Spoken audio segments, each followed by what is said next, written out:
What's going on, H2 Army? Justin from H2 Plants. I'm joined with Tanner of Serpa Design. And today we're talking about terrariums, more importantly, the top 3 tips to have a successful terrarium. Alright guys, I'm joined with Tanner here from Serpa Design. If you're not familiar with him, he's pretty much the terrarium king here on YouTube. He came by this afternoon and did he did a terrarium for me, and also we did a terrarium live on a live stream, one of Tanner's first live streams. But Tanner, take us through what are your top 3 terrarium tips. My first tip is to start with a strong foundation, that being the false bottom, otherwise known as the riparian or drainage layer.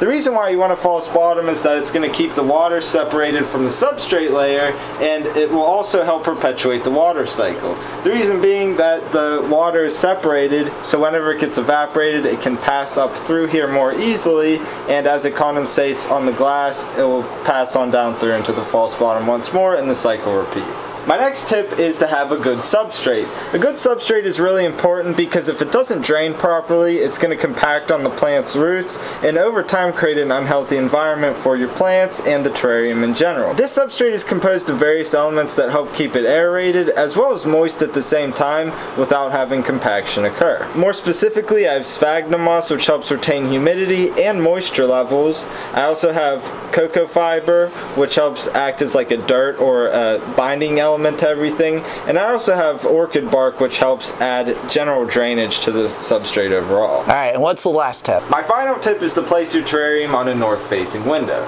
This seems to provide the optimal amount of light from my experience, being that it's not so much light that it cooks your plants or your terrarium in general, but it's enough light that your plants will grow and thrive within your terrarium. Alright guys, thank you so much for watching the video. Tanner was awesome for helping us out with terrarium designs and showing us some awesome tips also on the live stream. But Tanner, do you have a question to ask the people?